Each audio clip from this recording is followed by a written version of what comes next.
In the southern town of Anniston, Alabama, neighbors used to wave to Audrey Marie Hilley as she strolled past in her polished heels, always dressed just right, a string of pearls around her neck, and a casserole dish in hand.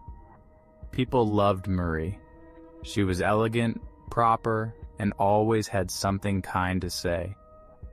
But under that warm southern charm was something much colder, something deadly. Because behind that perfect smile was a woman who poisoned her husband, nearly killed her daughter, faked her own death not once but twice, and invented an entirely new identity. It sounds like something out of a soap opera, but every word of it is true. Marie was born in 1933 and married her high school sweetheart, Frank Hilley. He was quiet and dependable, working hard at his job while Marie handled the home, the kids, and the neighbors' admiration. To outsiders, they were the picture of a happy American couple. But Marie had expensive tastes, designer clothes, high-end perfumes, and a lifestyle that didn't match Frank's modest income. Then, in 1975, Frank fell ill. It started with vague stomach pains. He lost weight quickly and seemed to fade before anyone's eyes. Doctors were stumped. They called it hepatitis. And when Frank died, Marie played the role of the grieving widow with such conviction that no one asked any more questions. She collected his life insurance, wiped away her tears, and moved on. But then, something even more unsettling happened. Her teenage daughter, Carol, started experiencing the same strange symptoms: crippling nausea, numbness in her limbs, and muscle weakness so severe she could barely walk. At first, no one thought it could be foul play. But then, a nurse noticed something off. Carol's symptoms looked exactly like arsenic poisoning. Tests confirmed it. Carol had been poisoned, repeatedly. The amounts were alarming. The police were called. And once the family's history came into focus, they decided to do something drastic. They exhumed Frank's body. And there it was again. Arsenic. Frank hadn't died of hepatitis. He'd been slowly, methodically poisoned. The killer wasn't a stranger. It wasn't a scorned lover or a jealous co-worker. It was Marie, the woman who made him dinner, the woman who held his hand at night. Marie was arrested, but she wasn't finished yet. She posted bail and disappeared. Her car was found abandoned with a note inside. It looked like a suicide. For a while, everyone believed she'd thrown herself off a bridge. But Marie was alive.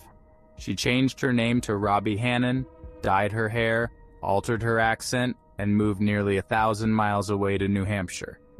She told people she was a widowed secretary trying to start over, and somehow she pulled it off. She got a job.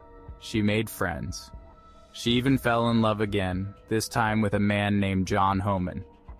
They got married, and for a couple of years, she lived a completely new life. But the truth has a habit of catching up, especially when you're addicted to deception. When Marie sensed that the walls were closing in again, she took things to a new level. She claimed she had a twin sister named Terry, and then she faked her death for a second time. Yes, really. She told John that Robbie had died, and then a short while later she returned, this time posing as Terry Martin, the grieving twin.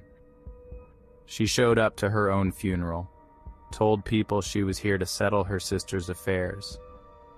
She cried over a death that had never happened. And still, people believed her. John believed her. That's how good Marie was. But someone noticed the inconsistencies.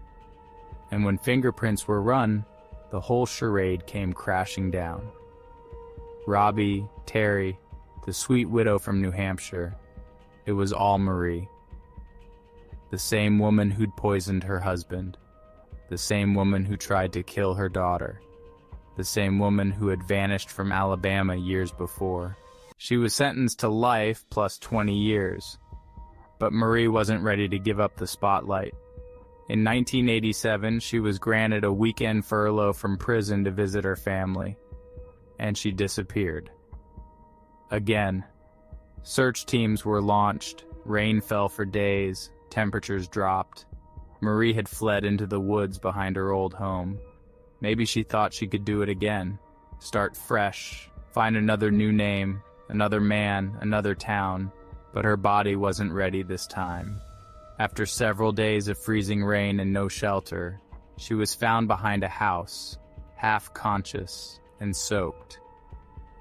She died shortly after from exposure and hypothermia.